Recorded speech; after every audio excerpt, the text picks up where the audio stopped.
gospodje žovniški, namreč rodbina se, kot veste, verjetno bolj ali manj vsi se v zgodovinskih verih pojavi v 12. stoletju. In se imenuje najprej po Posavinju in nato po gradu Žovnek, in grad Žovnega še danes, če se peljete po avtocesti iz Celjske smeri proti Ljubljani, ga lepo vidite na vzhodnem robu Savinjske doline. Danes je grad relativno dobro tudi, oziroma razrušen grad je bil, ki ga pa ljubitelji v tistem koncu pravzaprav z eno veliko vztrajnostjo počasi tudi obnavljajo. Kar je za začetek te rodbine pomembno, je seveda to, da že po prvi omembi so, ali po prvih omembah spadajo pravzaprav že med svobodno plemstvo oziroma med višje plemstvo, kot temu tudi rečemo. Torej, to so bili svobodni gospodje, v kasnejšem času bi temu rekli, da so bili baroni, recimo v zgodnjem novem veku, približno ekvivalent temu bi bil. Torej, razpolagali so tudi z svojo alodialno ali lastno posestjo, torej že niso bili vključeni v neke personalne zveze ali podrejeni določenim višjim gospodom, kar je značilno za ministerialno plemstvo tistega časa. Za začetek rodbine, kot rečeno, se imenujejo po Savinju. Gebhard stoji na začetku tega rodu. Njihov izvor nam pravzaprav ni povsem jasen. Glede na njihov visok socialni položaj in tudi glede na njihove posesti domnevamo, da so bili nekako sorodstveno povezani z rodom Heme Krške, vendar ta zadeva ni povsem jasna. V drugi generaciji, čeprav in pod Gebhardom drugim, se potem že omenjajo kot ne po Posavinju, ampak kot gospodje žovneški. In v tem času, pravzaprav v gospodu Žovnoškem, se tudi že njihov visok socialni položaj se kaže tudi v sorodstvenih povezavah oziroma v porokah članov rodbine, ki že pravzaprav, kot vidimo v tretji generaciji, tukaj pri Ljudpoldu tretjemu, pravzaprav se že ženijo v kroge tistega plemstva, ki nosi grofovske nazive. In to je bilo pri nas pravzaprav odštemo pa nekaj tistih najvišjih rodbin, ki so imeli mejno grofovske ali vojvodske položaje, in to pravzaprav vrhunec nekje tega. Tukaj imamo dva takšni rodbini,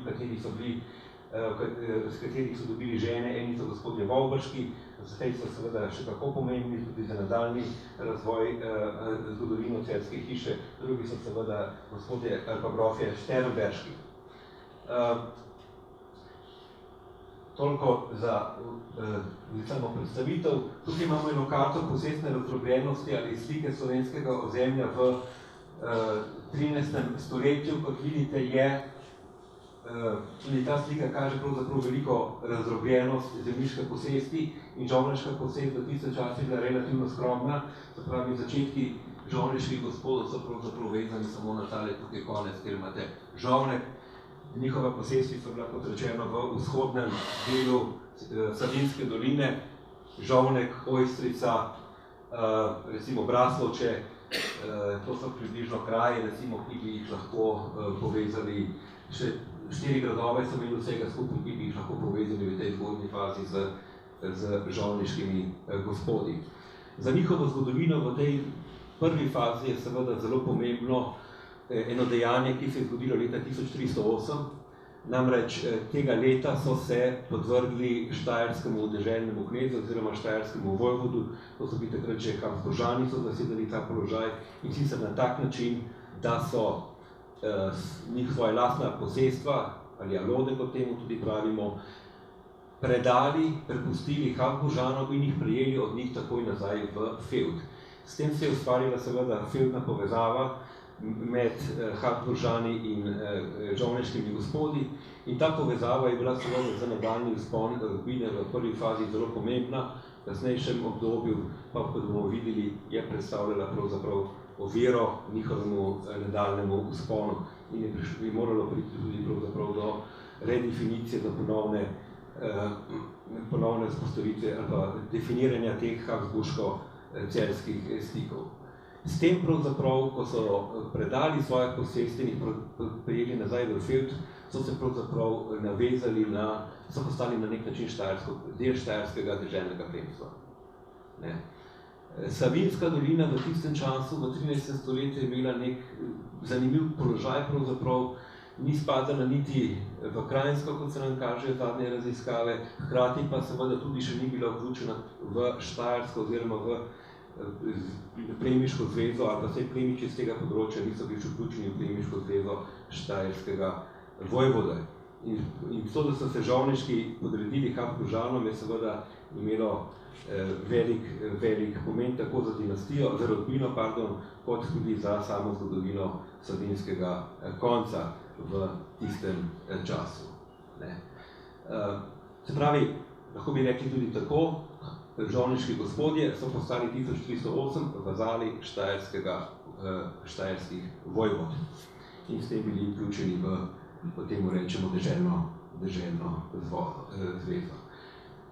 Za zgodovino rodbine, ki ga pravzaprav označuje vzpon, je bilo seveda ključnega pomena pridobitev Celja, po katerem so se na to tudi imenovali. Leta 1333 je zgodilo v dveh korakih, letnica 1333 je pravzaprav zaključna letnica, takrat se je ta zgodba, ta pridobitev Celja pravzaprav končala. Pridobitev Celja izvira iz dediščine po grofih Vovbrških. Grofje Vovbrški so v 20 letih izumrli v moški liniji in kot smo videli, so bili celjski grofi z njimi sorodstveno povezani in iz tega naslova so pridobili polovico Celja, drugo polovico Celja so si potem še pridobili na drug način oziroma kupili preko svojih konkurentov ene štajerske plemiške rodbine. Kakorkoli že, 1333. leta pride v njihovo last kompletno Celje in sicer seveda trg spodaj na sotočju Savinje in Voglajne, kot tudi seveda grad nad Celjem, ki je bil pravzaprav eden glavnih, ali po tistem času seveda rezidenčnih gradov celjskih grofov, ni bil edini, Žovnek pravzaprav tudi igra v tem pogledu pomembno vlogo. In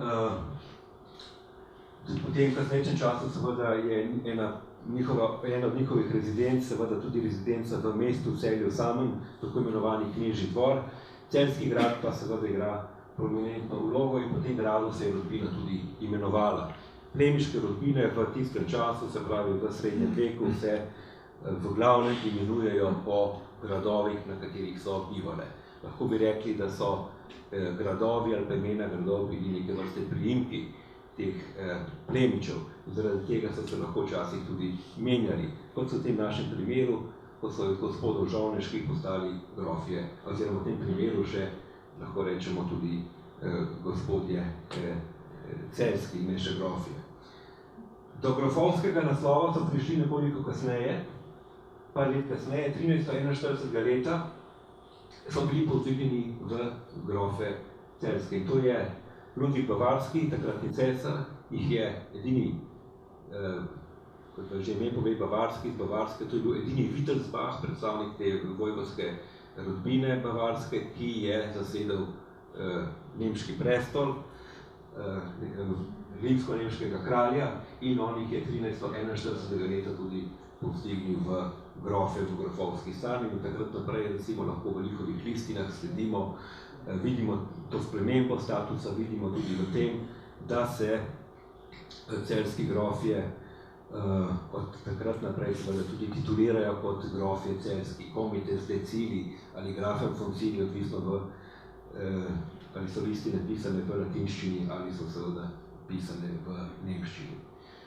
Kar je pri celjskih grofih mogoče izjemno ali nenavadno, je to, da so bili dobrih 30 let kasneje še enkrat povzdignjeni v grofe. In to je naredil potem Karel IV. Luksemburški. Cesar Karel IV. Luksemburški, ki je 1372 leta še enkrat pogrofil. Razlika je pravzaprav v tem bila, da v spremembi grofije pravzaprav. Ob tem prvem povzdigu v grofe so bili povzdignjeni ali pa njihovi grofovski teritorij, če tako rečemo, njihova grofija se je pravzaprav obsegala samo fevde Krške škofije, Lemberg. To je bilo središče te grofije. Oni so bili grofje celjski, vendar Celje ni bilo del njihove grofije 1341. leta. To postane Celje pravzaprav šele s tem drugim pogrofovljenjem 1372 leta, ko imamo tudi potem natančno opisane meje te nove celjske grofije, ki pa je bila še vedno vključena v deželo Štajersko oziroma v okvir Štajerske. In to za štajerskega vojvoda pravzaprav še ni predstavljalo zobene velikega problema. Problem bo nastal, kot bomo videli, ko je potem, ko so si Celjani, pravzaprav, oziroma celjski, zastavili višje cilje in so hoteli doseči vladarski položaj, se pravi postati knezi na svojih teritorijih, kar seveda kot grofi še niti seveda niso bili. Ta vzpon, recimo, oziroma ta povezava s Habsburžani se je seveda kazala tudi v tem, da so 1335 leta celjski grofi, oziroma takrat še gospodje žovneški, ki so že rezidirali v Celju, da so recimo že sprejemali ali pa dobivali pomembne službe pod Habsburžani. Eno takih služb je bila ta, da so 1335, takoj ko pridobijo Habsburžani Kranjsko, da je eden od žovneških gospodov postavljen za kranjskega deželnega glavarja. Deželni glavar je bil v tistem času namestnik deželnega kneza oziroma kranjskega gospoda v sami deželi. Habsburžani kot deželni knezi seveda niso rezidirali tukaj, bili so pravzaprav osebno precej redko prisotni pri nas. Prvi pripadnik rodbine, ki se je imenoval ki je postal celjski grof, je bil Friderik I. In to je, Friderik je potem seveda eno od tipičnih imen celjske rodbine. Friderik II seveda je zelo poznan, drugo pomembno ime je bilo Herman v rodbini in tretje takšno ime nosilno v rodbini je v tej drugi fazi pravzaprav je Ulrik, s katerim Ulrikom II ta rodbina tudi izumre. Torej, Friderik od 1341 grof celjski in v tem času lahko vidimo rodbino, potem imamo do izumrtja, imamo pravzaprav še 5 generacij. Do izumrtja rodbine v sredini naslednjega stoletja, približno še nekaj več kot stoletje trajala ta zgodovina te rodbine in v tem času, že v naslednji generaciji, pravzaprav za Friderikom I, se začenja dogajati integracija celjskih grofov v srednjeevropsko plemiško elito, če temu lahko tako rečemo. Se pravi, presegati začenjajo ozke regionalne okvire, ki bi bili vezani bolj ali manj na Štajersko oziroma Savinjski konec ali pa službami že tudi na Kranjskem, ampak seveda začenjajo se uveljavljati v širšem srednjeevropskem prostoru, kar se je ta integracija se je seveda kazala s porokami zopet, ki so izklepali oziroma s temi ženitvenimi povezavami in tukaj lahko opazimo že takoj na začetku oziroma v tej drugi generaciji, kot sem rekel, tukaj vidite Herman I, se pravi sin Friderika I, je imel za ženo že eno kraljevo hči, to je Katarina, ki je bila hči Štefana II. Kot Romaničevega bosanskega bana oziroma bosanskega vladarja. Druga povezava, kar je pri tej povezavi seveda pomembno, je, da je bila druga sestra oziroma druga hči Štefana kot Romaniča poročena z madžarskim kraljem in da so preko svaštva pravzaprav celjski grofi v tistem času bili povezani tudi že z vladarsko dinastijo oziroma z Anžujci na Ogrskem. In Ogrska ali Madžarska je igrala potem v zgodovini rodbine zelo pomembno vlogo, o tem bomo tudi še nekaj kasneje povedali. Druge povezave so šle preko Ulrika in tukaj se tudi vidi v teh generacijah, namreč William, to je potem že tretja generacija, pravzaprav William je imel za ženo hči poljskega kralja Kazimierja Piasta. In naslednji potem imamo še iz tega zakona rojena hči Ana, je bila potem poročena zopet na Poljsko in je imela potem za moža Vladislava Jagellonskega, ki je bil litovski knez in potem tudi poljski kralj. Tukaj se kažejo prvi nastavki teh rodbinskih povezav, ki so bile res široke, zelo dobro pravzaprav ilustrirala tale karta, kot rečeno, vidite, od Jageloncev, Piastov na severu in potem grejo te povezave seveda tudi do lahko rečemo srednjeevropski prostor ali pa alpsko-jadranski prostor in potem še dalje zlasti na Zahodnem Balkanu, kot Romaniči v Bosni in potem v zadnji generaciji seveda tudi srbski Brankoviči, se pravi rodbina ali pa dinastija srbskih vladarjev. Med temi povezavami celjskih grofov, rodbinskimi povezavami, ki se spletajo v konec 14. stoletja, pa je po pomenu seveda izstopala povezava med Hermanom II. Celjskim in Sigismundom Luksemburškim, sprva madžarskim kraljem in nato se je pridobil še češki, nemški in češki kraljevski naslov in na koncu bil seveda koronan še za, malo pred smrtjo, še za rimskega cesarja. Ta povezava med Sigismundom Luksemburškim in Hermanom Celjskim je bila pravzaprav za zadnje 3 generacije celjskih grofov odločilnega pomena. In je omogočila pravzaprav celjskim dejansko vzpon v najvišje plemstvo, oziroma saj, da so se lahko gibali v krogu tega plemstva na nivoju srednjeveške nemške države in seveda tudi na madžarskem kraljestvu. 1396. leta je prišlo do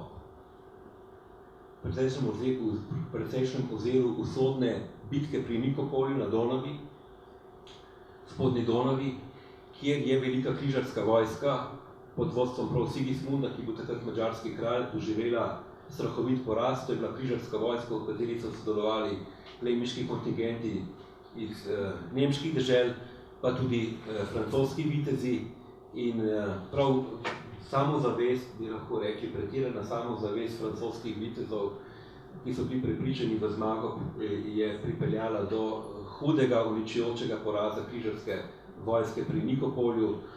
In v tem porazu je, v masakru pravzaprav je uspelo, ali pa je bil Herman II. Celjski, ki je sodeloval s svojim kontingentom na tem vojaškem pohodu, mu je uspelo rešiti Sigismunda. Tako da ga je spravil na eno ladjo na Donavi, ki potem priplula v Črno morje in so se preko Konstantinopla vrnili nazaj v Jadran, prišli v Zadar, ki je bil takrat seveda v madžarskih rokah, pravi preko Dalmacije, so se vrnili domov. In ta povezava, ali pa to dolgo potovanje je pravzaprav očitno skovalo eno zavezništvo, eno prijateljstvo, eno razmerje med tema dvema možema, ki je nato trajalo pravzaprav do smrti Hermana 1435. leta. In interesi, lahko rečemo, seveda, to je bila interesna zveza, da smo si povsem na jasnem, kar je značilnost tistega časa, ampak interesi obeh teh dveh mož ali pa politike obeh dveh, ki so jih sledili, ena in druga hiša, ena in druga kot kralj, ali pa so se nekje pokrili in so bili kompatibilni, čeprav seveda niso bili enaki, ampak so bili kompatibilni in to je omogočalo, to se je pokazalo kot zelo plodno. Sigismund je praktično takoj po povratku domov, ko je prišel na Madžarsko, se je oddolžil svojemu rešitelju Hermanu Celjskemu na tak način, da mu je odprl vrata v dežele krone Svetega Štefana, se pravi na Madžarsko, na Ogrsko. Med številnimi posestmi, ki jih je dobil takrat Herman Celjski, izstopa predvsem podelitev seveda grofije v Zagorju. Se pravi, med Zagrebom pa Hrvaškem Zagorju. S tem so pravzaprav, ko so dobili zagorsko grofijo, pa ne samo to, kasneje so dobili pod različnimi naslovi, delamo v Zastavo in tako naprej, so dobili velik del Međimurja, dobili so posest Zagreb, dobili so Čakovec, dobili so Varaždin. V posest, s tem so se odprla vrata, kot rečeno, celjskim v madžarski prostor in so postali pomembni plemiči tudi znotraj Madžarske, torej na Madžarskem. Dosegli so baronski rang tudi na Madžarskem in svoji titulaturi dodaja naslov grofje Zagorski. Se pravi, od tega časa naprej celjske grofje v svoji titulaturi nosijo naslov grofje Celjski in grofje Zagorski. Pomembno je bilo zlasti to, seveda, da so te posestvi ležale ne znotraj nemškega cesarstva ali kraljestva, vendar ampak na Madžarskem. Ta povezava, in imamo prav listina, ki jo je Sigismund kot madžarski kralj izstavil v priliki, ko je prepustil, ko je celjskim grofom Zagorsko grofijo, tam imamo en cel pasus, ki nam govori, ki nam razloži celotno predzgodovino. In mi smo preko te listine smo informirani o porazu pri Nikopolju, o tem, kako mu je Herman rešil življenje in vse te zgodbe. To je nekaj, kar je recimo tipično za madžarske listine, medtem ko listine znotraj nemškega cesarstva nikoli ne boste našli takšnih širokih opisov ali naracij, kot se temu strokovno reče. Nič manj pomembno, in to je tudi tema pravzaprav okrogle mize, pa je seveda bila ta iz te povezave, da je prišlo tudi ne samo do tega prijateljstva, do tega interesnega povezovanja, ampak da je prišlo tudi do rodbinske ali družinske povezanosti med Luksemburžani in celjskimi grofi. Namreč, Barbara Celjska, najmanjša hči Hermana II. Celjskega, je postala, mislim, da 1405 je postala žena Sigismunda Luksemburškega, ki je bil takrat, kot rečeno, šele samo madžarski kralj. Se pravi, kaj se je zdaj zgodilo? Herman Celjski je postal svak, če ne, je postal svak madžarskega kralja in v nadaljevanju je postal svak tudi rimskega cesarja, češkega kralja, torej vse te naslove, kar jih je nosil Sigismund Luksemburški. S tem se je seveda prišel tudi, če lahko rečemo, v orbito luksemburške politike. V orbito luksemburške politike, ki je seveda imela svoje največje rivale na področju cesarstva v Habsburžanih. To je bilo rivalstvo, seveda, ki se je tikalo vladarske krone. Šlo je za vprašanje, seveda, kdo bo nosil krono. Habsburžani so prvič posegli po kroni nemških kraljev z Rudolfom I. Habsburskim, ki je po zmagi, oziroma 1273. leta postal kralj. Krono so nosili še naslednjo generacijo, na to so jo izgubili. Potem so nekaj časa to štafetno palico, če temu lahko tako rečemo, prevzeli Luksemburžani, ki so nekje pravzaprav v luksemburški dinastiji, seveda najpomembnejši kralj je bil oče Sigismunda Luksemburškega, Karel IV., znan seveda predvsem po svoji zlati buli, po listini iz 1356. leta, s katero je uredil dokončno volitve kralja, torej postopke, oziroma kdo je volitve kralja, ki so bile omejene samo na 7 volilnih knezov. Torej, to rivalstvo seveda je bilo, in s to zlato bulo je seveda povsem zapšel Habsburžane, kar je imelo seveda daljnosežne posledice. O tem danes zdaj tukaj na tem mestu seveda ne morem v to problematiko iti, ampak to rivalstvo seveda je bilo zelo napeto in je bilo zelo, tudi če hočete, naporno. In se je kazalo na različne načine in del te politike so pravzaprav bili tudi celjski grofje luksemburške, namreč s tem, ko so Luksemburžani recimo povzdigovali, dajali določene pravice kot cesari, kot vladari, kot kralji, pravice določenim plemičem iz področij, ki so jih kontrolirali Habsburžani, so pravzaprav posredno oslabili Habsburško moč. Tako da so tukaj celjski grofje odigrali v tem oziru seveda eno vlogo, in vrhunec je bil te vloge, ki so odigrali v tem kontekstu, je bil seveda njihovo povstik med kneze. Ampak o tem bomo tudi še nekaj povedali.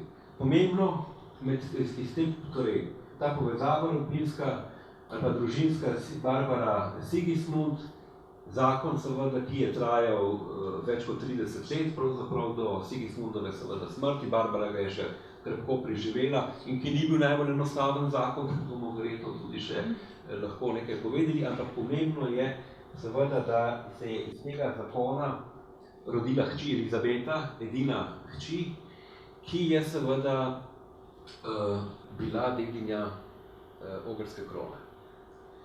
In poročena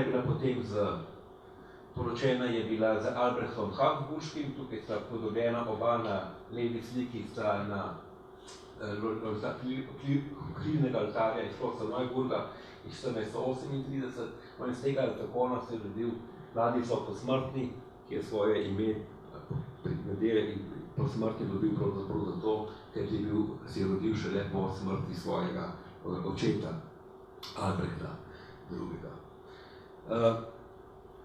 To je, no in v tem času recimo se kaže tudi to je pripeljalo še bolj intenzivno celjske grofe torej na Ogrsko. In ta del, ogrska politika celjskih grofov je bila pravzaprav v končni fazi, kot bomo videli, za zgodovino hiše tudi pogubna oziroma odločilna, ali pa je zapečatila njeno usodo. V tem času lahko vidimo celjske grofe na enem prvem vrhuncu njihove moči, kar kažejo te rodbinske povezave. Zelo dobro pa se to vidi seveda tudi v tem, da je bil 1409. leta je bil ustanovljen Zmajev red. Sigismund je, to je bila moda tistega časa, pravzaprav je ustanovil viteški red, Zmajev viteški red, torej, ki je nekje zastopal viteške ideale, zlasti seveda v smislu, da je takrat je bila aktualna seveda obramba pred Osmani, ki so ogrožali Evropo. Smo že v času seveda, ko je po bitki na Kosovu, ko je padla srbska despotovina oziroma srbsko kraljestvo, ki je bilo vzpostavljeno potem kot univerzalna preživina, kot despotovina. Padel je južni ali pa vzhodni Balkan že in ogrožajo Osmani ali Turki seveda ogrožajo močno že Madžarsko in zahodni Balkan z Bosno in tako naprej. Zato ustanovili tale red. To je bila neka vrsta zelo ekskluzivna druščina. Namreč red je imel samo 24 ustanovnih članov. Na čelu ustanovni listini vidimo na prvem mestu seveda Sigismund naštet, njegova žena Barbara, nato sledi srbski despot Brankovič in potem imamo že Hermana Celjskega in njegovega sina Friderika. Torej, znotraj te plemiške elite Madžarskega kraljestva je Herman oziroma so celjski grofje zavzemali na simbolni ravni, izraženo v tem članstvu v Zmajevem viteškem redu zelo visoko mesto. Torej, znak tega viteškega reda je bil zmaj, ki grize svoj lasten rep, in ohranjena je ena pečnica na Budinskem gradu, ki je bila odkrita, kjer je upodobljen celjski grb, 3 zvezde, torej to so celjske zvezde, in potem imate te 3 prečke, to je žovlješki grb, to je kombiniran grb, ki je obdan seveda s tem zmajem, simbolom tega viteškega redu. Zanimivo je, da najdemo tale simbol tega zmaja, simbol tega redu, ki grize svoj rep tudi na Ptujski gori, na enem lesenem oltarju.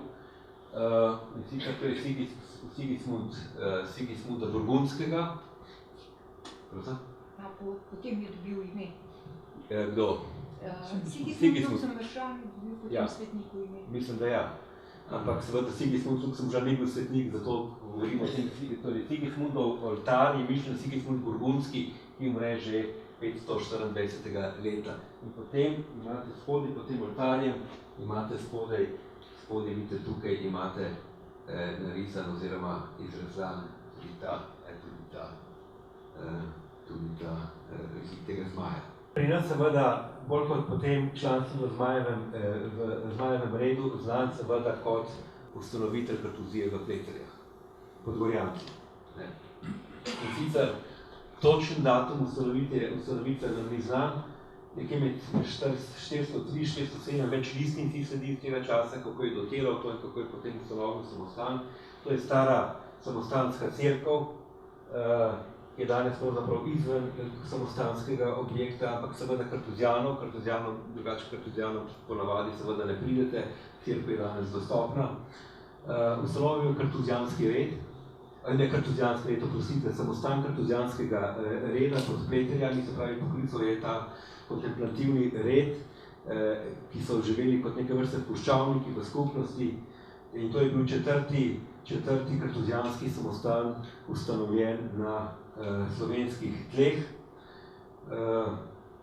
V razliko od Žič, ki so prvi samostan, in Jurklošter, ki so bila ustanovljena še v 12. stoletju, v drugi polovici 12. stoletja, temu sledi potem Bistra sredi 13. stoletja, in ta samostan zelo pravzaprav pozan iz začetka 15. stoletja.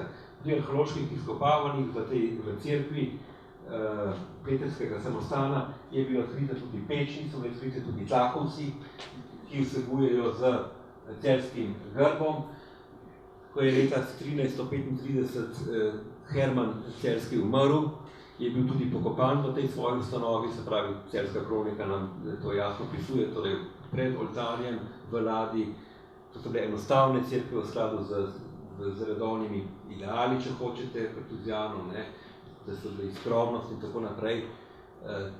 Je bil pokopan v Ladi pred tej skromni cerkvi, pravzaprav nebogato okrašeni, enostavni cerkvi pred oltarjem.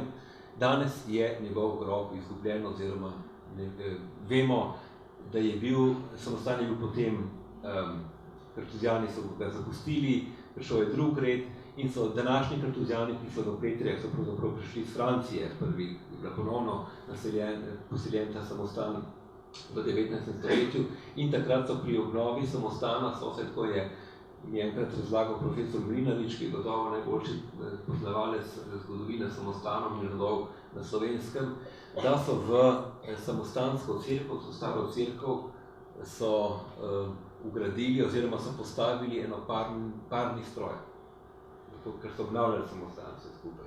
In da so to spravili noter, so takrat pravzaprav cerkev precej razdejali in med drugim so tudi nesrečnega Hermana izkopali in ga prekopali na bližnje vaško pokopališče in se je tam za njim izgubila vsaka sled. Torej, Herman kot ustanovitelj enega najpomembnejših samostanov pri nas v srednjem veku je svoj grob izgubil pravzaprav v sodobnem času. Druga seveda zgodba ali pa drug motiv, ki kaže seveda ugled, ki ga celjski grof je takrat, ali pa pomen, ki ga celjski grof je takrat, ki se imajo znotraj te širše plemiške elite in znotraj cesarstva, je seveda znameniti koncil v Konstanci 1415. leta. V tem koncilu v Konstanci, torej cerkvenem zboru, vesolnem zboru katoliške cerkve, je igral seveda Sigismund pomembno vlogo kot vladar. Koncil je seveda poznan zlasti tudi po tem, kako je Sigismund prelomil svojo besedo, ki jo je dal Janu Husu, ki je dobil pravico do prostega prihoda v Konstanco in je bil potem tam kot heretik obsojen in tudi zažgan na Grmadi. No in ta koncil letos poteka, zopet imamo obletnico tega koncila, povezano seveda tudi z razstavami, številnimi knjigami, ki so v tej priliki išle. Na tem koncilu seveda in teh kronikah, ki so nastale v tem času, vidimo pravzaprav to tipično ali pa to značilno, kako se je to plemstvo reprezentiralo in kakšno vlogo so celjski grofje znotraj te elite imeli. Namreč, Sigismund je prišel v Konstanco na božični večer, to je seveda velika inscenacija. Prišel ni prišel sam, prišel z velikim spremstvom. V tem času je bil že nemški kralj, torej ne več samo mađarski kralj, tudi že češko krono je nosil, trikratni kralj, lahko rečemo, trikratno krono je imel na svoji glavi. In na božični večer, zopet ena veliko pomembna simbolika, seveda koraka vstopi v mesto, spremlja ga svoja žena, spremlja ga Barbara, seveda celjska, ob njegovi strani, številni seveda državni knez in tako naprej. In med njimi seveda imamo tudi Hermana drugega v tem spremstvu, ki nosi kraljevi vladarjev meč, kot neke vrste pravzaprav na simbolni način bilo povedano ali pa izraženo visoko mesto, ki ga je Herman takrat znotraj te druščine zavzemal, čeprav sam ni spadal med državne kneze. Ta njegov položaj je pravzaprav bil odvisen od tega, da je bil svak cesarja. In to je bilo nekaj, ampak on je lahko takrat pravzaprav videl in spoznal to druščino, to okolje in če se je hotel etablirati tukaj v teh krogih, če je hotel v teh krogih ostati, je potem pravzaprav moral sam doseči položaj državnega kneza. Ker ta njegov položaj, kot ga je trenutno zasedal, bi praktično ugasnil s tem, ko bi ugasnilo to svaštvo, ko bi Sigismund umrl. In to je bilo nekaj, kar si potem celjska hiša, pravzaprav pa Herman, zastavi za življenjski cilj in poskuša doseči torej vzdik svoje rodbine v rang državnih knezov in njihovih teritorijev v rang kneževine. In tukaj smo zdaj že pri celjskih posestih. To so posestva, ki so jih obvladovali, imeli so različne naslove, ali pa izbirajo pravno, so to konglomerat zelo različnih posesti, delamo v lasti, delamo v feudu, delamo so imeli v zastavi, delamo v zakupu, torej različni pravni naslovi, ampak to so njihove posesti in kot vidite, velik del seveda leži na madžarski strani, zlasti v Slavoniji, kot sem rekel, na ogrskem, njihova matična posesta pa so seveda tudi na celjskem, to je grofija Celje, in potem zelo pomembno seveda je ortenburška grofija ali ortenburške posesti, ki jih dedujejo za leta 1418 z umrlimi Ortenburžani. In ta ortenburška dediščina je pomenila za celjske grofe seveda enormno povečanje njihove moči. Ortenburška grofija ali pa ortenburške posesti se niso raztezale samo na zgornjem Koroškem, torej po gradu, kjer so imeli svoje matične posestva, središče recimo je kasnejši Špital, ali pa ne kasnejši Špital, ampak imenovali so se po Ortenburg, ampak Špital je najpomembnejši tukaj, njihova postojanka tukaj na zgornjem Koroškem, ampak so imeli seveda zlasti Ortenburžani močne posestva tudi na Kranjskem, na Gorenjskem, Radovljice seveda je takšen njihovo pomembno središče in na Notranjskem. Na Notranjskem tukaj Lož, Kočevje, tale konec seveda, zlasti kočevski, seveda relativno redko poseljenje, vendar to so bili njihovi teritoriji. To je tudi del seveda njihove ekonomske moči. Namreč, vzpona neke rodbine v tistem času si seveda ni mogoče predstavljati brez ustreznega ekonomskega zaledja. In celjski grofe so pravzaprav iz listin, ki so nam poznane. Mimogrede, celjski arhiv je danes ohranjen oziroma hranjen v arhivu Republike Slovenije, kamor je bil pred leti, mislim, da v 70-ih letih prejšnjega stoletja vrnjen iz Avstrije na podlagi Saint-Germainske mirovne pogodbe konec Prve svetovne vojne.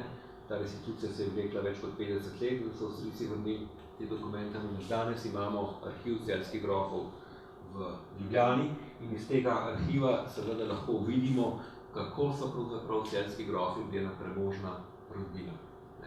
In to vidimo na podlagi posojil, ki so jih dali Habsburžanom, ali posojil, ki so jih dali tudi Sigismundu, za kar so seveda prejemali določene garancije ali pa določene posestva in podobne stvari.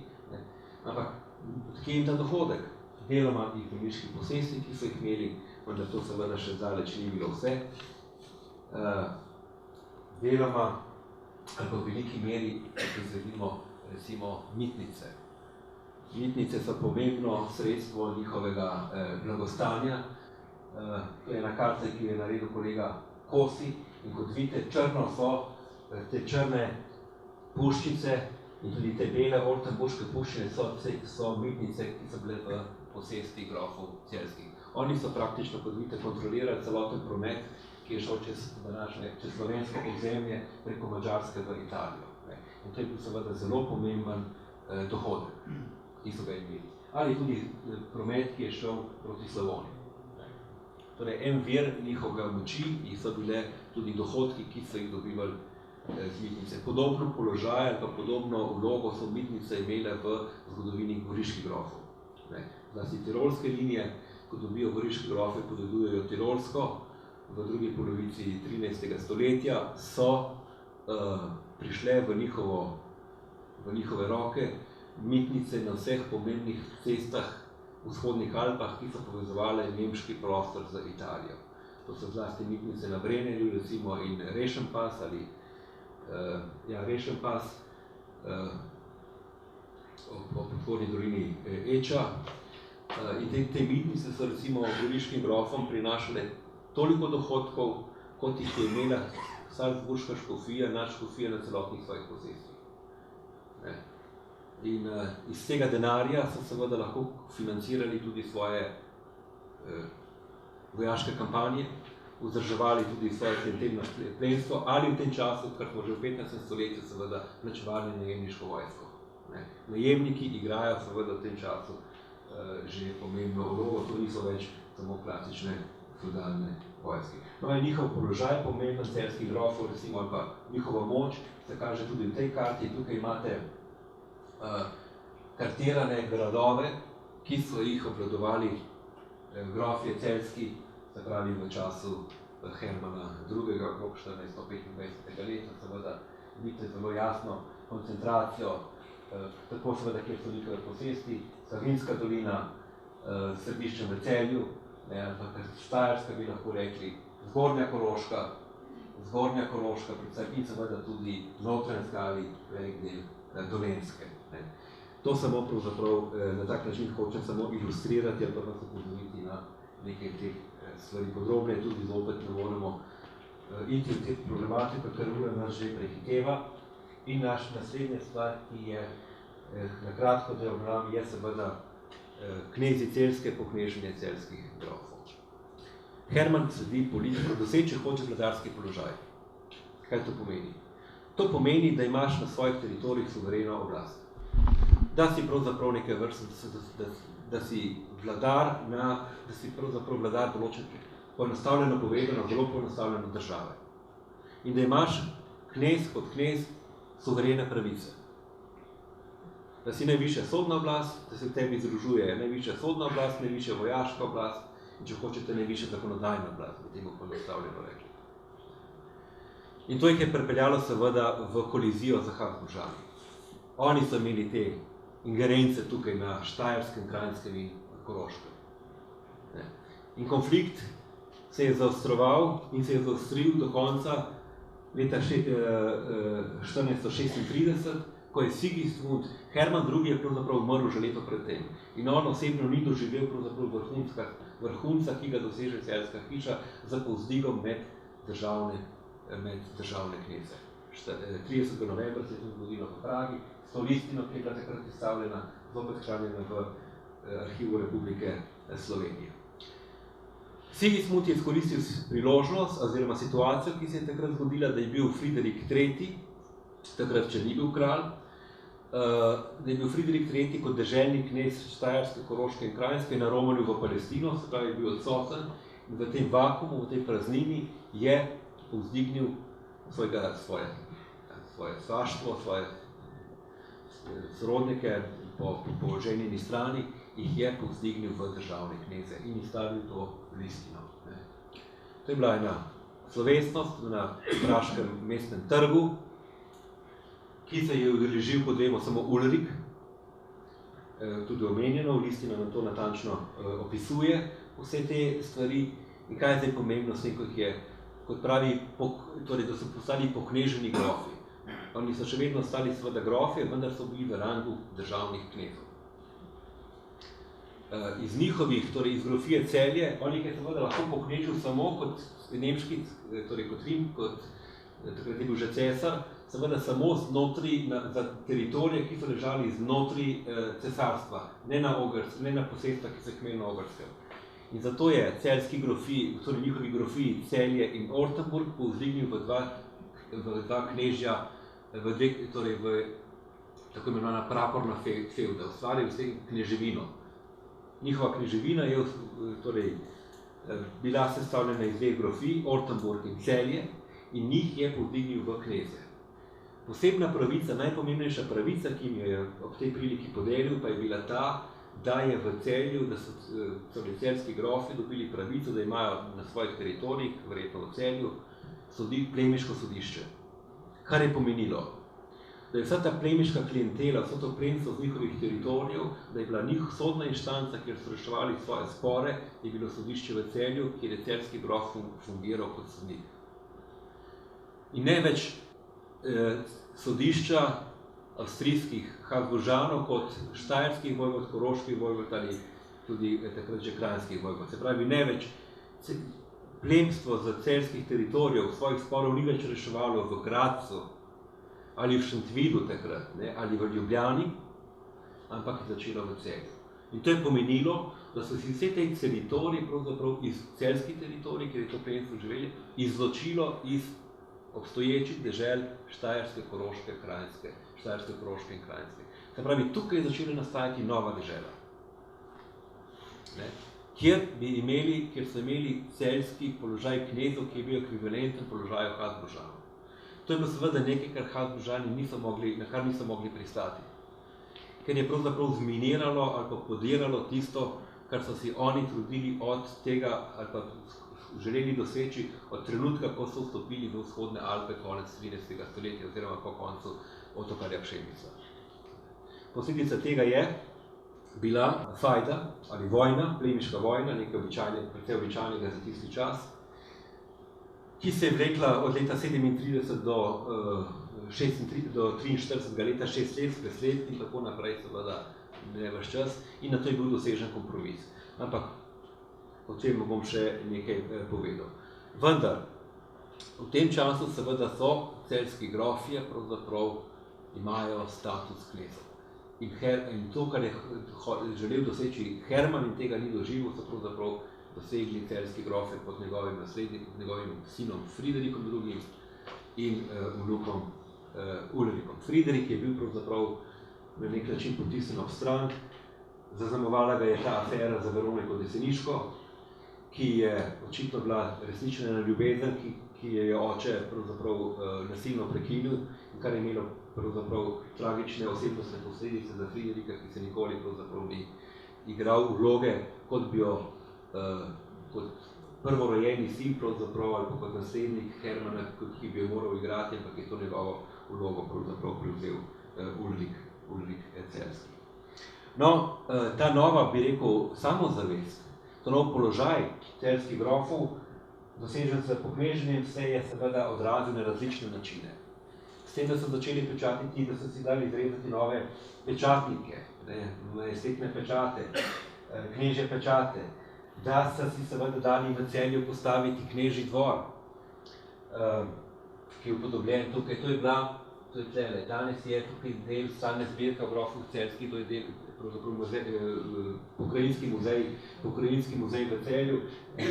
Ampak to je edina pravzaprav knežja palača pri nas v slovenskem ozemlju, ki izvira iz srednjega veka, ki jo poznamo. Dolgo časa nismo niti vedeli, da imamo to palačo sredi Celja.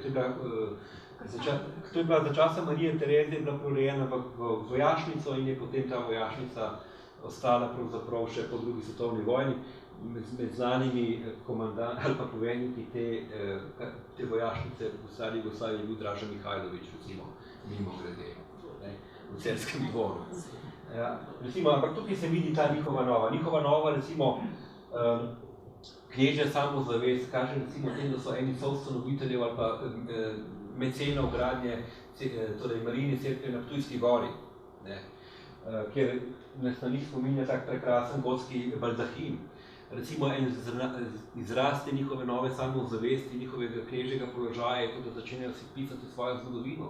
To je Celjska kronika, ki je eden redkih zgodovinopisnih virov ali pa tekstov, ki nastane v slovenskem prostoru v srednjem veku. To so vse znaki, ki pričajo o njihovem položaju.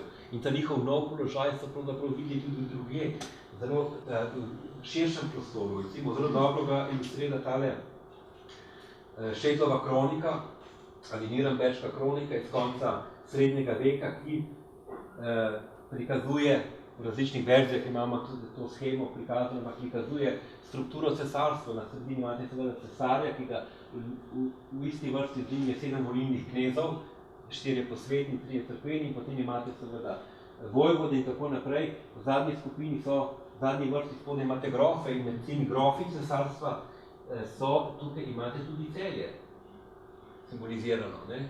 Zdajle, s temi zvezdicami, tudi piše cilji. Se pravi, vidite, ta njihov pomen, ta njihova vloga, ali pa vzpon, ta prestiž, ki si si ga uspel ustvariti, seveda je imel širši odmev in je bil prezenten tudi izven teh ožjih naših meja. Žal nas čas izrazito prehiteva. Pomembna epizoda celjske zgodovine ali pa celjskih grofov, zlasti pod Ulrikom, je seveda njegovo vpletanje v ogrske zadeve oziroma v madžarsko politiko. In to izvira iz tega, kot rečeno, to je povezano z Ladislavom po smrti. Elizabeta, hči Barbare Celjske in Sigismunda Celjske, je bila madžarska kraljica, poročena z Albertom Habsburškim, ki je tudi postane madžarski kralj, vendar 1439 on umre in zapusti vdovo ali ženo, vdovo nosečo ženo. In šele po smrti Albrehta se rodi Ladislav po smrti in začenja se seveda boj za to, kdo bo skrbnik nad tem mladim dedičem ogrske krone. In tukaj igra Ulrik Celjski, pa hoče igrati seveda zelo pomembno vlogo. Pomembno vlogo, ki se kaže ob tem, ko so mladega fanta, praktično dojenčka, par mesecev starega, kronali za madžarskega kralja, je bil prav Ulrik tisti, ki mu je držal krono svetega Štefana nad glavo in je s tem pravzaprav hotel pokazati ali pa pokazati pravzaprav, kakšno vlogo hoče igrati na Madžarskem. Torej, ta kronanje je seveda povezano z eno zelo zanimivo zgodbo, ki je zopet, moram nažalost preskočiti o tem, kako so ukradli krono svetega Štefana, da so lahko izvedli legitimno kronanje. Namreč ta krona je bila čuvana na gradu Višegrad, to je nad današnji mađarsko-slovaški meji na Donavi, in ena dvorna dama dvorna dama Elizabete Luksemburške je to krono ukradla. To je bila ena Helena Hotanel, ki je potem to krajo na stara leta opisala v svojih spominih, zelo znameniti spominih, pravzaprav prvi ženski glas, če hočemo, iz srednjega veka, kar se tiče, torej, in dobili so to krono in da so potem lahko tega mladega Ladislava tudi okronali, poznate vsi to krono. Seveda, v to komplicirano dogajanje so bile vpletene številne sile, madžarske in tudi izven. Zgodba se je vlekla dolgo časa in končala se je pravzaprav, kot vsi poznate, z umorom Ulrika II. Celjskega novembra 1456 v Beogradu. Zopet povezano z vpletanjem Ulrika Celjskega v madžarske zadeve.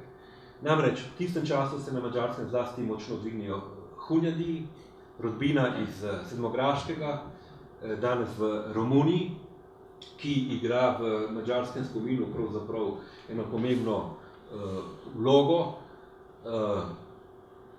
Ne samo Janoš ali Ivan Hunjadi, vendar zlasti tudi njegova dva sinova, Ladislav, še zlasti pa seveda Matija Korvin, naš kralj Matjaž, seveda, ki je potem postal tudi madžarski kralj. S to rodbino prihaja do hudih konfliktov. Hunjadi so tisti, ki obranijo Beograd kot ključno madžarsko trdnjavo proti Turkom ali Osmanom poleti 1456 leta, in Ulrik pride skupaj z mladim kraljem Ladislavom v Beograd jeseni tega leta tja z namenom, da prevzame beograjsko trdnjavo. Se pravi, nekaj, kar so drugi sejali, naj bi sedaj on požel, če tako enostavno povemo. Prišlo je do seveda konflikta, ki se je kuhal že dolgo časa, in Ladislav oziroma tej Hunjadi umorijo, ubijajo Ulrika Celjskega v Kalemegdanu in s tem izumre celjska rodbina v moški liniji in, kot pravi celjska kronika, danes grofje Celjski in nikdar več. Celjski grofi so imeli svojo grobnico pri Minoritih v Celju, v Minoritskem samostanu. Njihova grobnica je bila v 19. stoletju izpraznjena, da temu tako rečem. Ohranile so se samo njihove lobanje, ki jih so danes hranjene v Pokrajinskem muzeju v Celju.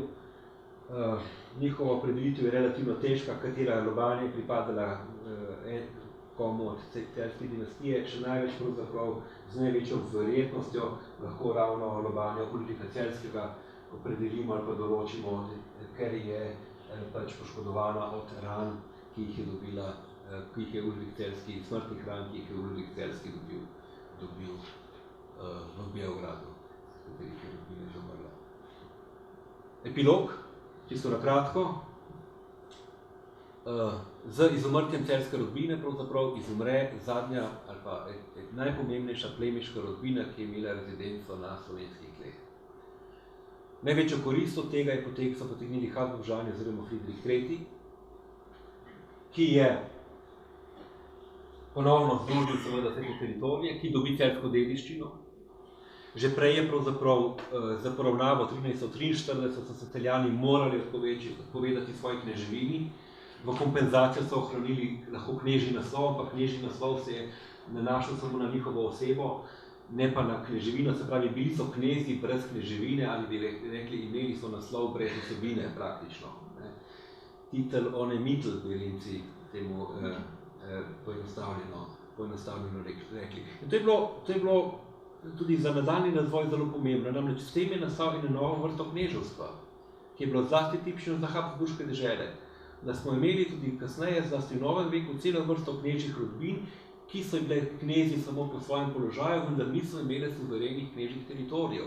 Recimo, to so bili Auerspergi, to so bili Windischgreci, to so bili Schwarzenbergi in podobne plemiške rodbine, ki jih poznamo z teh koncev, recimo, in stojijo v tej tradiciji, pravzaprav, ki je bila vzpostavljena z to poravnavo 1443. leta.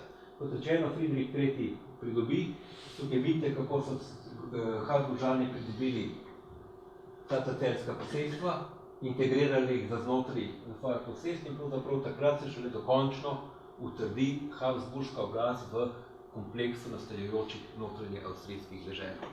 In ta položaj, ta novi položaj pravzaprav zelo dobro ilustrira tale relief, ki je še danes vzidan v Celju, če greste proti južnim mestnim vratom, v starem mestnem središču, malo naprej od cerkve Svetega Danijela, boste naleteli na tale relief, ki je vzidan gor, in to je, vidite, da imate gor F.I. Fridericus Imperator, in potem imate njegovo znamenito devizo, 5 samoglasnikov, A, E, I, O, U, med drugim lahko vidite tudi na Ljubljanskem gradu. Imate tudi, in spodaj imate letnico 1466 in to je času, ki je bil Friderik seveda že okronan za cesarja, zato imate dvoglavega in enoglavega orla in ta orl ima pod svojimi perutnicami združuje avstrijski grb in celjski grb, se pravi, s tem je pravzaprav bila zgodba dokončno zapečatena. S tem jaz zaključujem tale res hitri pregled, kot ste videli, že tako sem govoril 5 minut predolgo, številnih tem se nisem mogel dotakniti, o številnih temah seveda lahko na široko in dolgo razpravljamo. Marsikaj se še da povedati, celjski grofi so seveda ena pomembna tema v slovenski zgodovini in tudi v zgodovinopisju, seveda, ki je naša, veliko ustrezen odmev tudi v zgodovinopisju, pa ne samo v zgodovinopisju, celjski grofi so morda tudi ena tema ali pa zgodbe povezane s celjskimi grofi, ki so našle morda tudi največji odmev v slovenski zgodovinski literaturi. Take vrste teme, kot je Veronika Deseniška in podobne stvari so seveda bile večkrat tematizirane.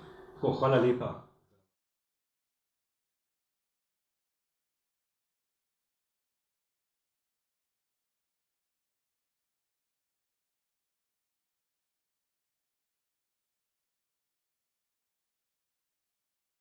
Gospod Johann Gotthelf Martini branil doktorsko disertacijo z naslovom De Barbare Celiense Sigismundi Imperatoris Altera Conjuge in tako naprej, se pravi o Barbari Celjski, cesarja Sigismunda II. Ženi. Kolikor vem, je to prvi življenjepis Barbare Celjske. Bila je sicer predstavljena kot doktorska disertacija, prvi življenjepis v samostojni publikaciji. Tule sta dve zanimivi točkici, in sicer Quo anno Barbara nata incertum. Ni znano, oziroma ni gotovo, katerega leta se je Barbara rodila.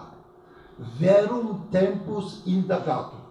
Pravega časa ne poznamo. Naslednji paragraf ima pa naslov, o Sigismundu govori, Barbara sibi novam nuptam delegit. Za novo ženo, Sigismund Udovec, kot je že profesor Štuj rekel, se je izbral Barbaro. Sponzalija quando celebrata, z vprašanjem. Kdaj je pravzaprav bila poroka? Življenjepis Barbare Celjske kot verjetno najbolj znamenitega pripadnika človeškega rodu, ki se je rodil na današnjem slovenskem teritoriju, je zavita v temo. Bog si ga vedi, če je to kakšna posebna katastrofa, meni se zdi, da pa je pomembno vedeti, s kolikimi leti je ona stopila v zakon. Ta negotovost o njenem rojstvu in njeni poroki se potem vleče še do Kiljana pred dobrimi 100 leti, ki tudi ni si drznil reči, ne pa vidim, da je gospa Fugarjeva v svoji zadnji knjigi o grofih in knezih celjskih to kar lepo določila za leto 1405. Mislil sem pa vprašati, odkot je ta podatek zdaj s takšno gotovostjo. Ali drži, gospod profesor Štih, da je takšen podatek za nadaljnji življenjepis neke osebe pomemben? In bi vas prosil, recimo, če bi hoteli v zelo kratkih črtah pokazati, kako je teklo življenje Barbare Celjske, kar je zapustila Celje. Ja. Še enkrat bolj obžalujem, da ni gospe Rolande Fugar-Marnik tukaj, ker je ona res specialistka za Barbaro Celjsko. Moje znanje pravzaprav izvira iz te njene knjižice. Jaz sem z Barbaro Celjsko pravzaprav nikoli nisem posebej ukvarjal. Morda tudi zaradi tega, ker pravzaprav, ko je zapustila celjski dvor, še kot mlada punca, deklica praktično že, ko je bila zaročena, verjetno že... 17 let je bila stara. Ko si poročila? Ja. Ja, ampak zaročena je bila verjetno že prej, ne vem, če je bila 30 mlajša.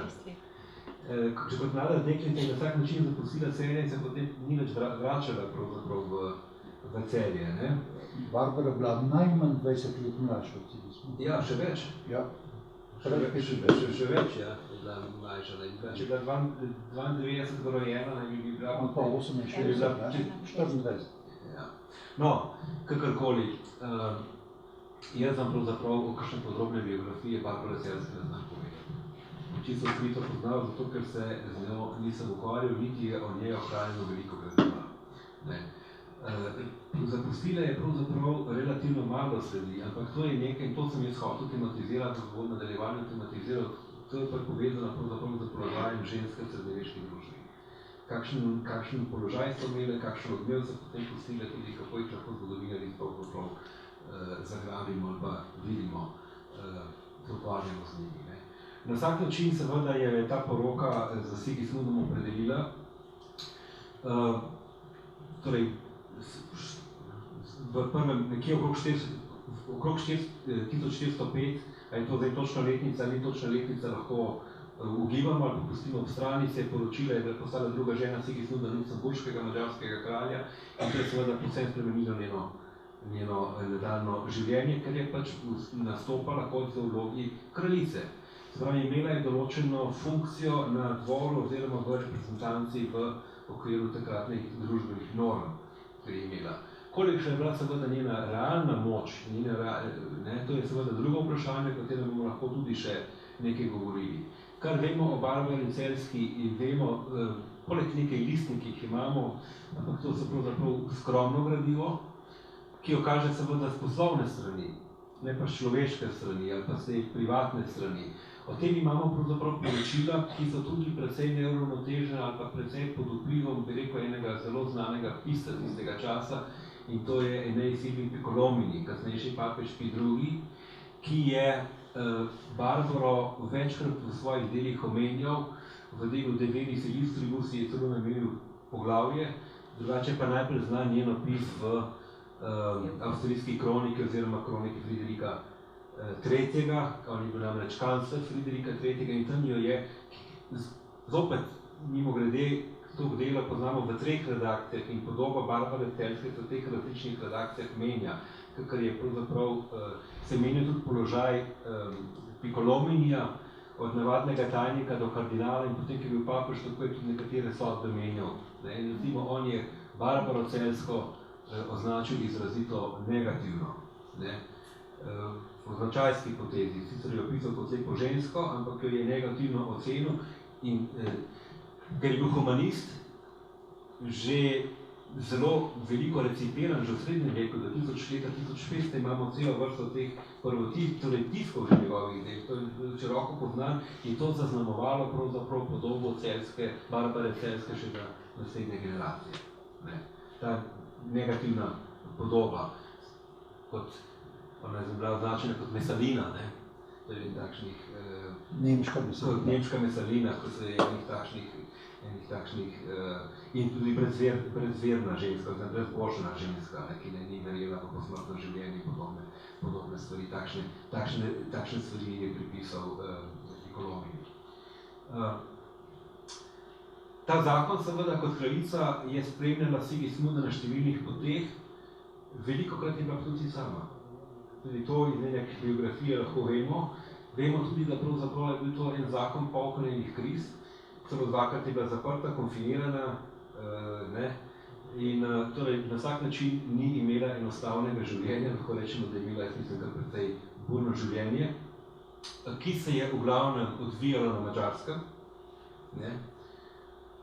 Nekaj časa je bila tam celo, mislim, da leta 1418-19, oziroma ne, 6 let celo je imela celo vlogo skrbnice tam, oziroma namestnica oziroma vladarske posle naj bi se formalno, če ne realno, vodila v imenu, je mož prepustil, ko je imel vojno z Venečani. Ko se je Sigismund vrnil 1419 leta, jo je zaprl, konfiniral, pobrano je bilo premoženje in tako naprej, torej razborljivi dogodki so se dogajali, prišlo je do pomiritve med zakoncema, Piccolomini pravi, noč sta preživela skupaj, torej je tudi vse v redu, tako on to komentira, recimo, vendar tale vzponi in padci so se nadaljevali praktično do Sigismundove smrti. Do Sigismundove smrti 1437 leta. Med vrhunce tega njega seveda kraljevskega položaja, pravzaprav, ali pa vsaj kot se navzven se je kazalo, spadajo dogodki, kot smo že menili, koncil v Konstanci, kronanje v Aachnu, še predtem, kronanje v Aachnu za Nemško, ki je bila kronana kot zadnja pravzaprav vladarica za kraljico, kot nemško kraljico zadnja je bila v Aachnu kronana, na tem tradicionalnem mestu seveda, kjer so bili kronani srednjeveški nemški kralji. Ta termin nemški ni eksaktno zgodovinski termin, ker to so se sami sebe pravzaprav smatrali za naslednike rimskih cesarjev, oziroma torej niso se titulirali kot nemški kralji, pa kot rimski kralji pravzaprav, če smo čisto natančni. No, po smrti moža pa se je pravzaprav začelo eno drugo obdobje njenega življenja, ki je glavnem preživela na Češkem, grad Melnik, ja, in kjer se pravzaprav, in tukaj bo kolegica Lobova, mislim, lahko več povedala, imam tudi nekaj poglednice, kjer se je očitno začelo ukvarjati tudi z alkimijo, oziroma tukaj se kaže nekje mogoče njen precej svobodomiselni duh. Če temu lahko v tisti čas sploh lahko rečemo, ali pa precej nekonvencionalni, vsaj tako lahko rečemo, da je bila precej nekonvencionalna gospa. Barbara je s Sigismundom šla na kronanje v Aachen in bila tudi kronana. Zato smo se zbrali tukaj, ker je lansko leto, ker naj bi ta okrogla miza pravzaprav bila, bilo 600 let tega kronanja. Če dovolite, da ne samo da vodim, ampak kakšno besedo tudi rečem.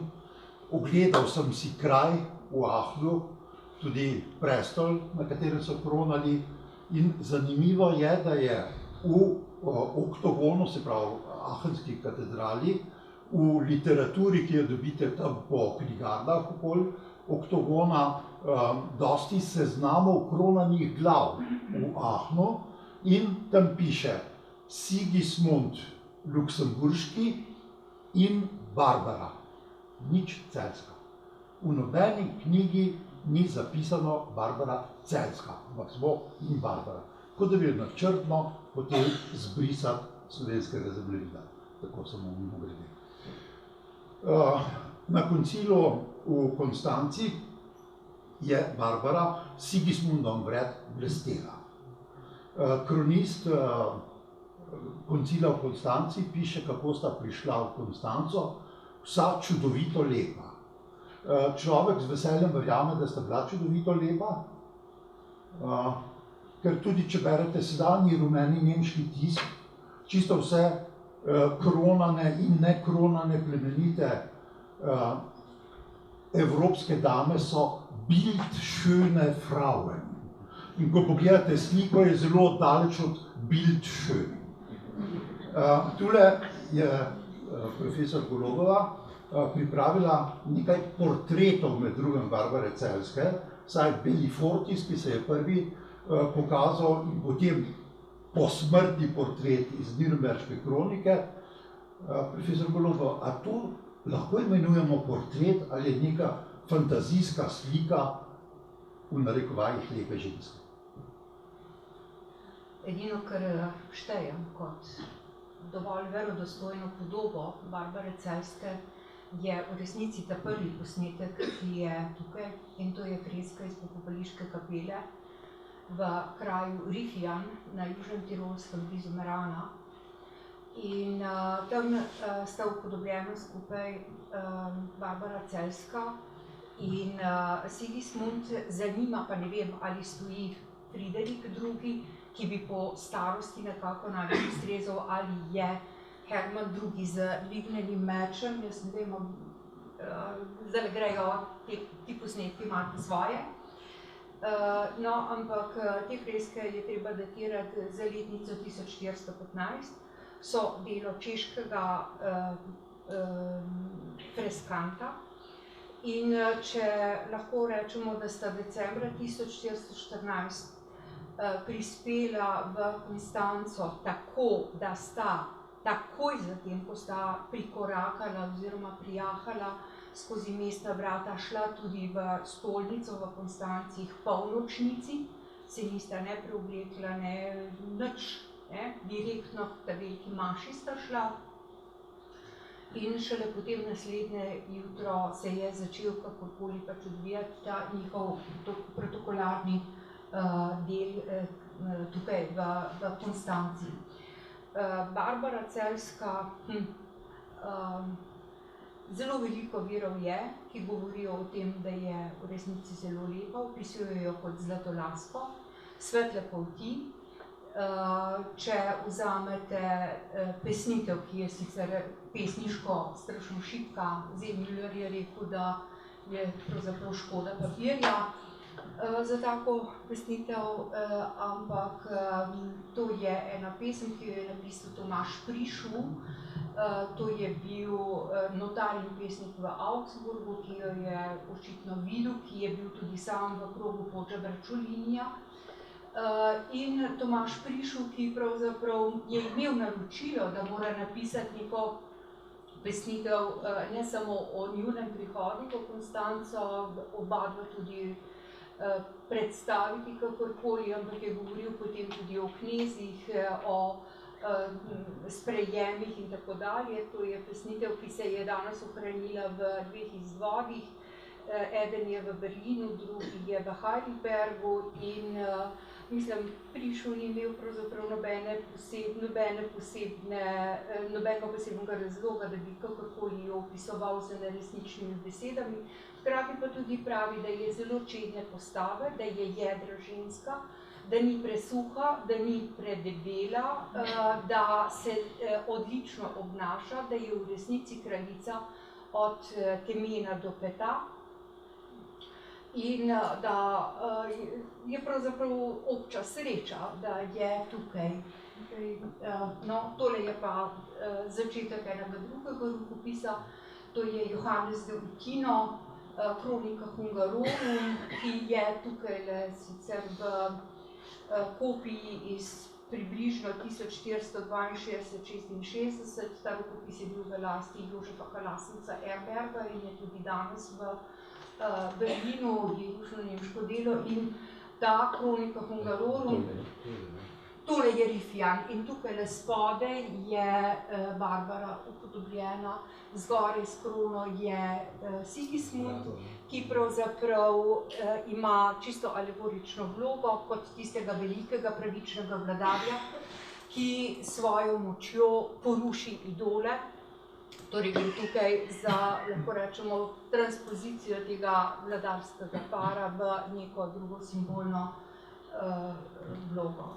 Profesor Golobo, a se je gledanje na lepoto v 15. stoletju razlikovalo od današnjega gledanja na lepoto, pri čimer se zavedam, da imajo vsake oči svojega malarja? Vprašal moj moža bi rekel, da mu je najbolj všeč Audrey Hepburn.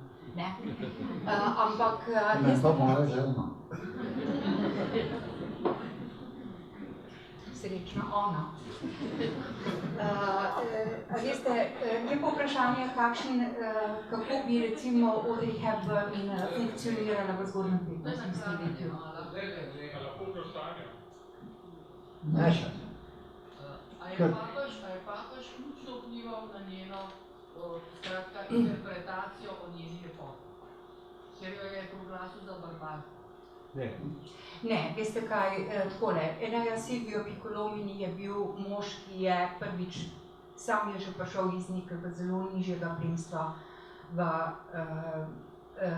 v srednji Italiji in je pravzaprav zlagoma tudi nabiral neko literarno znanje in je seveda, tako kot je dokazal kolega Martin Wagendorfer z Dunajske univerze, je pravzaprav pod vplivom Salustijevega branja priredil podobo Barbare Celjske v tem literarnem načinu. Ampak takrat, ko je Barbara še živela, jo je v pismu kardinalu Carvalahu čisto lepo opisal kot zelo pobožno, radodarno žensko, ki ogromno ve in ki je pravzaprav lahko zgled drugim ženskam.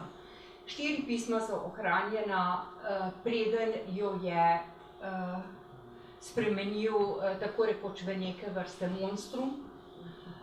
In zgleda, da se je to dogajalo seveda tudi pod vplivom Habsburžanov, ki so imeli na Enea Silvia Piccolomina kar ustrezen vpliv. Ja, če lahko samo še dodam vse v zvezi, seveda... Nisi upal si ni, razumete? Kdo si ni upal?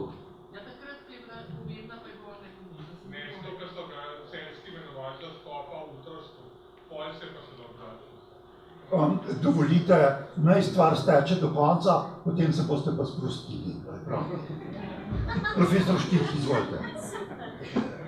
Jaz sem hotel samo to reči, seveda, da je na karakterizacijo Barbare Celjske pri Piccolomini vplivalo seveda to, da je bil, ko je Piccolomini prvič pisal historijo Avstraliji, da je bil seveda v službi, ampak je prvo v službi Friderika III, oziroma takrat 5. še. Se pravi, na Habsburškem dvoru je tam delal. In on je negativno ocenil, pravzaprav označil vse nasprotnike Habsburžanov. Ni samo Barbara tista, ki je temno ali slabo, Ulrich Eitzinger, ki je bil vodja stanovske opozicije, meščanske opozicije na Dunaju in tako naprej, seveda tudi Ulrich Celjski jo je slabo odnesel in še vsi ostali. Se pravi, da tukaj seveda je bilo, ta podoba je bila v določeni funkciji, kako je on karakteriziral. Prikazati nasprotnike Habsburžanov v najslabši luči. Ja. Pri tem je seveda, pa kot je povedala kolegica Golobova, igrala veliko vlogo, pa tudi to seveda njegova izobrazba Piccolominija, ki je poznal antične avtorje in ki jih je tudi, ki jih je pravzaprav, rekel, to so mu bili neke vrste vzori, na podlagi katerih je on koncipiral tudi te svoje podobe, teh ljudi, ki jih je opisoval. Ja. Poskušali smo s človeško podobo Barbare, zdaj pa častimo jo kot trojno kraljico, vladarico, ne vem kaj vse. Ali je ona dejansko kdaj upravljala funkcijo vladarice? Tudi ko je Sigismund šel čez Francijo do Oxforda gor, po svojem itinerarju, in to je trajalo kar nekaj let, je morda njej dal vladarska opolnomočja, a to drži zgodovinsko. Ona je dejansko dobila opolnomočja na Madžarskem v času Ogrsko-Beneške vojne. Na začetku 15. stoletja namreč to je šlo zlasti za Dalmacijo, potem za Furlanijo, kjer so bili vpleteni tudi seljski grofi in sploh tudi iz naših krajev. Namreč z cadarskim mirom 1358 pride Dalmacija pod, se morajo Benečani odpovedati Dalmaciji, ki jo dobi madžarska krona. Na začetku 15. stoletja se situacija spet spremeni in seveda pride do tega velike konfliktne situacije in je Sigismund pravzaprav je izven domovine precej časa. Formalno je prepustil Barbari regentstvo. Drugo vprašanje je, koliko ga je ona dejansko izvajala. Tukaj je bila seveda vezana na cel kup ljudi na dvoru, na svetnika oziroma kot so bili Gara in podobne pomembne plemiške rodbine, ki so pravzaprav imeli odločilno besedo. Jaz ne poznam nobene listine, ki bi jo ona izstavila v funkciji regentke na Madžarskem. In to je nekaj, kar je pravzaprav, kar lahko navežemo na širši kontekst, položaj take kraljice pravzaprav v srednjeveški družbi. Kakšen dejanski vpliv so imele, kakšno moč so imele pri vladanju. Lahko so imele neformalnega, to je povsem jasno. Recimo, zelo znan primer je Kunigunda kot žena Henrika II. To je otomski čas. To je seveda precej zgodnejši čas. Ali pa Belajda.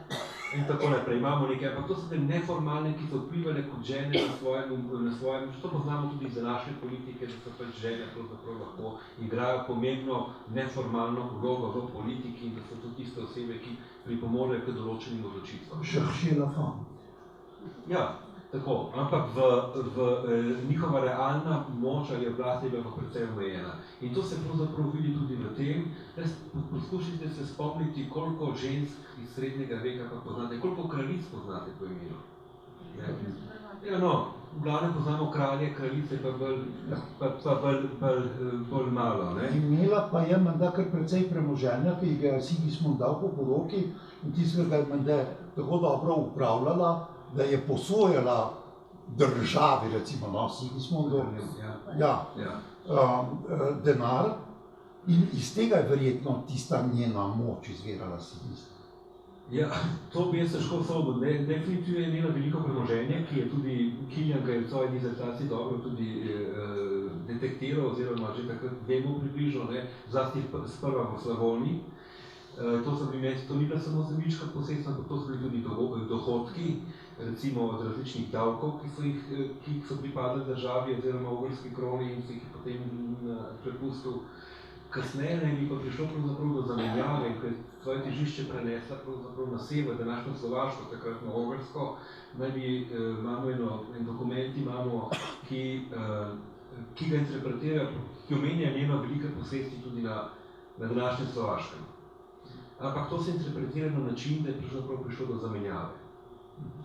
Iz Slavonije, da bi prišlo do zamenjave te posesti, ne da je dodatno novo posesti. Ker ko je zakon vsebinsko razpadal med Sigismundom in Barbaro, formalno pač bil, je te stvari celo oduzel. Zet njen, Albert II. Je pa sploh vse popravljeno zaprl. Po Albertovi smrti pa začne ona kot političarka delovati in intrigira od Slavonije do Varšave. Lahko o tem kakšno besedo rečemo. Baje, da se celo mislila poročiti s poljskim otroškim kraljem. To je vprašanje, če ni bolj Jaz mislim, da so to zgodbe, ki so pritegnjene za za vse kot resnično. Barbara Celjska je ena oseba, pravzaprav, ki je historično težko zagrabimo, kaj konkretno. Imamo avtentičnih dokumentov imamo malo, smo vezani na te opise, ki jih imamo od drugih, ki se pravzaprav v veliki meri ponavljajo in sledijo predvsem Piccolominiju, ki jo je negativno opisal. Je pa seveda igrala kot žena, tukaj pa se kaže ta njena neformalna seveda vloga pomembna, namreč v tem poskusu Sigismunde povezave za Češke, oziroma kot Sigismund je bil češki kralj tudi, to ne smemo pozabiti, vrš čas in je seveda iskal tudi stike na severu proti Poljski. In tukaj pa je Barbara lahko odigrala svojo vlogo že zaradi tega, ker so bile te rodbinske povezave Celjske hiše z poljsko vladarsko hišo, z Jagelonci, oziroma kot smo videli že, da je bil preko Piastov, torej Viljem je bil poročen z Ano, veste, da je Ani, ja. Oblista, da je Ani, potem v naslednji, torej bila pa Elizabeta Albertova hčerka. Ja. Dobro, zdaj pa Barbara kot intelektualka. Zame je opis, ki jo kritizira na vse možne načine, že zopet od Pija II.,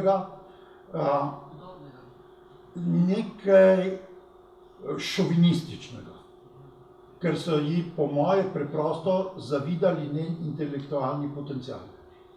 Ali je to neka teza, ki bi zdržala te kritičnega vloga ženske v družbi takrat tudi? Ker Barbara se je šla alkimistko pa diskutirala z univerzitetnimi profesorji in jih vrgla v koš. No, vse to sem ravno, kar je za njen intelektualni nivo bi bilo treba videti njeno intelektualno okolje. In to intelektualno okolje nam je popolnoma nepoznano. Recimo, kakšne knjige je imela? Če jih je imela? Kakšna bi bila njena knjižnica? Verjetno je brala, vprašanje pa je znala pisati. To mislim, da je drugačna, mislim, da časa je drugačna, je bila, ker je bila tudi vzgojena za kraljico, ker je bila zaročena. Jaz mislim, da to... Verjetno tudi več jezikov znala. Ja, ampak a je kakšen njen podpis ohranjen na kakšni listi? Zdaj se pravim, da ne bi kakšen zid do meni. Ja, vrgli proč, da? Ampak, na vsak način je bila seveda posebna ženska. Dve poročili imamo, vsaj dve spoznavki, ki govorite o tej njeni zanimanju za alkimijo. Eno je Friedrich, potem en alkimist, mislim italijanski, ki je celo obiskal in ki je pred njim izvedla par poizkusov, kako naj bi pridobivalo, oziroma iz bakra srebro, ne zlato, ampak iz bakra srebro. Torej, delamo uspešno, prav je rekel, prvi poskus je tisto poskus preživel, drugi, ko so skladili otokli, potismo in potem se spet razpadlo, ni bilo uspešno, ampak kakorkoli že, na te stvari so jo vsekakor zanimale. In jaz bi tako rekel, glede seveda iz družbenega konteksta, v katerem je ona živela, ali pa družbenega okolja, v katerem se je gibala. In seveda marsikatere debate njenega časa, ki so bile relevantne, niso mogli biti neznane. Od crkvenih zadev, ki se tiče od koncila naprej, tako naprej, to se mi zdi, da s temi stvarimi seveda že po položaju, ki ga je zasedala, morala biti seznanjena, ali je posegala prek te stvari, seveda pa iz ozadja, jasno, ne iz spredja, mislim, da pa ne bomo nikoli vedeti. Tule je zdaj še eno bolj špekulativno vprašanje, ki pa verjetno bi bilo zanimivo. Njen odnos do Celja in do slovenskega teritorija. Ker ona je kot zgodna najstnica odšla. In slišal sem od, mislim, da je magister Žerič bil tisti, ki je rekel, da Celjani, ko so postajali evropsko pomembna sila, so na Celje pozabili. Konec koncev je bil, ko so bili državni knezi, Celje še trg, ne? Še mestnih pravic imelo. In jaz si mislim, da si jo Slovenci kot našo najpomembnejšo mogoče malce preveč ambiciozno lastino. Glejte, to ne vem, ne. Na Celje celjski grofi sigurno niso pozabili, nazadnje so to ime nosili v čas v svojem naslovi. Tukaj sem imel svojo glavno rezidenco, tudi če pojete itinerar, njihovi itinerari, oni so se vedno vračali nazaj v Celje. Ne. Tam so si ustavili tudi svojo rezidenco, Križa Palačo, ki pa je reprezentativni znak njihove moči.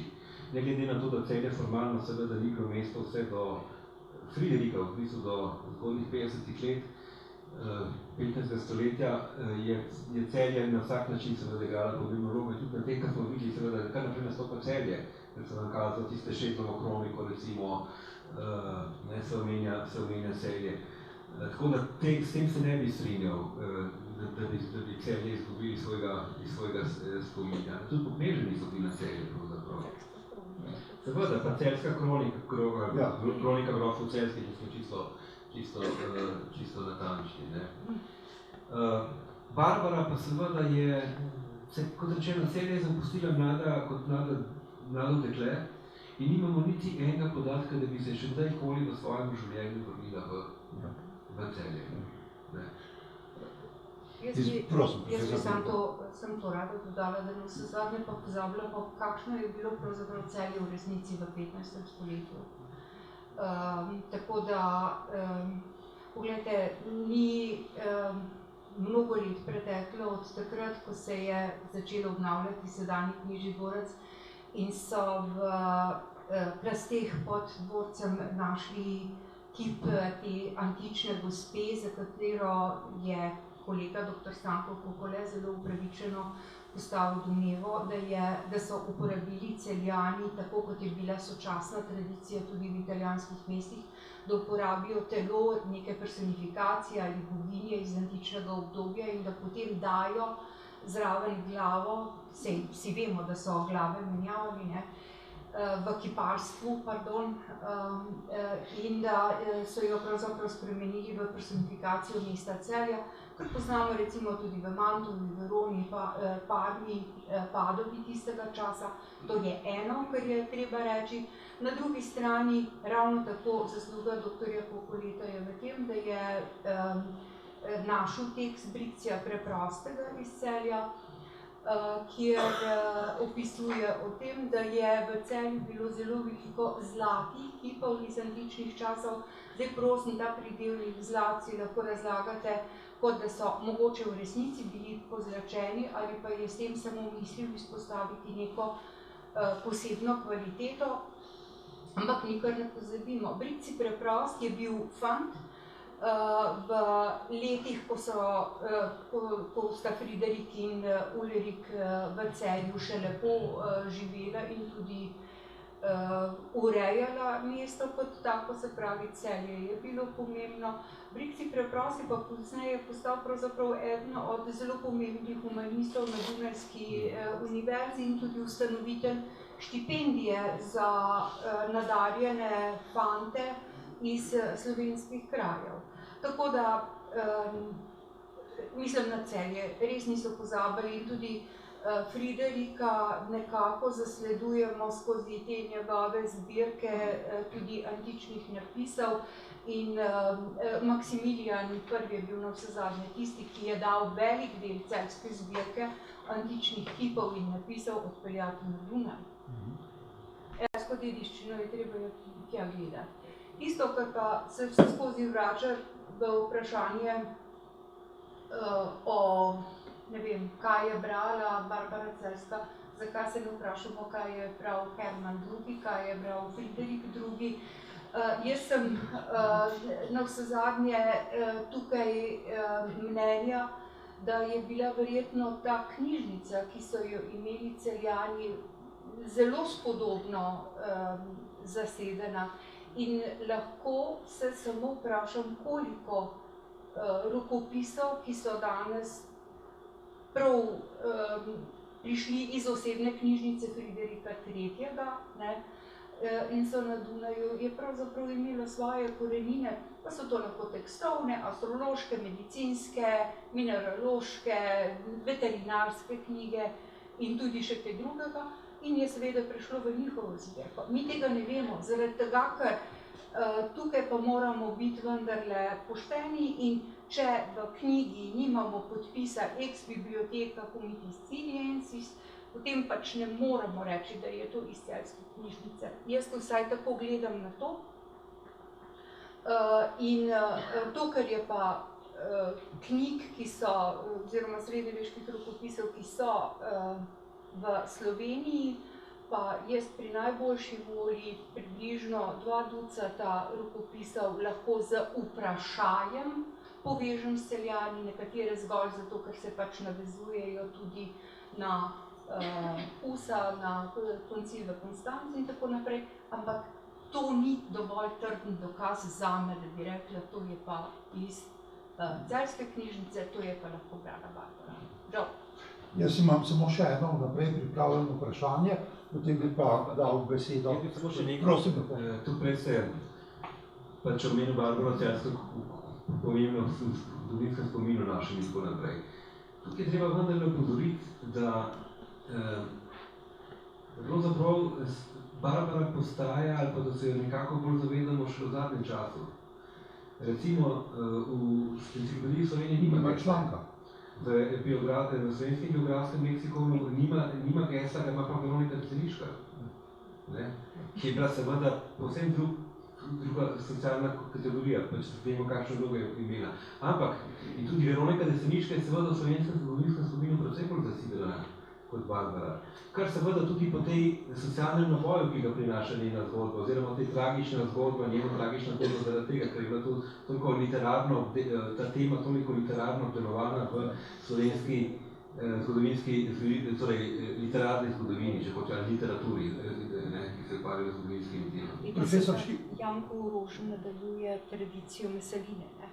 Ja, profesor Štihov, naprej ste odgovarjali na moje zadnje vprašanje, ki sem ga napovedal, da je vse v redu. Barbara Celjska je negativno opisana zaradi pikolomije, med intelektualci. Ampak ostala je pa tudi še manj v slovenskem spominu kot v zagorskem, hrvaškem, kot Crna kraljica. Tudi gledal sem slovaške knjige, celo na slovaškem niso imeli kaj radi. Če gledamo, nikjer jo niso imeli radi. Je pa v njenem času imena kraljic nekaterih, recimo, ali pa vladaric, Izabela de Bavière, Izabela Bavarska, v stoletni vojni je bila tudi izredno negativno opisana od sodobnikov in še potem naprej, čeprav verjetno je bila tudi nekako, bi rekli, outstanding oseba, gremo na Balkan, prokleta Jerina. A je možen skupen imenovalec tega osovraženega odnosa širokih ljudskih množic do vladaric, pustimo, da so vladarice pa že zato mogoče osovražene, tudi zato, ker so bile v tistem prostoru tujke. Izabela Bavarska, Irina Kantipuzeda.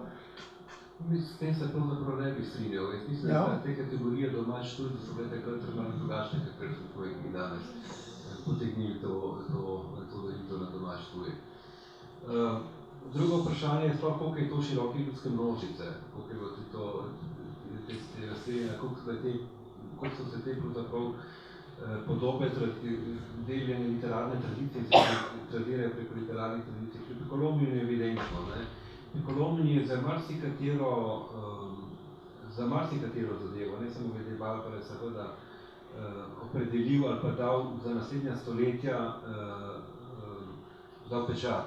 Recimo, če se spomnite samo na osvečevanje koroških vojvod, osvečevanje koroških vojvod, torej ne opiski, ne starejši opisi, ne verodostojnejši opisi, ampak opis osvečevanja, ki ga poda Pikolomij, ki zopet samo povzema stvari, čeprav je tudi neposredno udeležen, ne pri osvečevanju, ki ga takrat ni bilo več, ampak pri pogajanjih, ko so Friderika oprostili osvečevanje, bil pa v Šencidu na Koroškem in je spremljal te stvari. Torej, on je po Janezu Vetrinskemu povzel osvečevanje in je to prišlo v kanon pravzaprav humanističnega vedenja, znanja.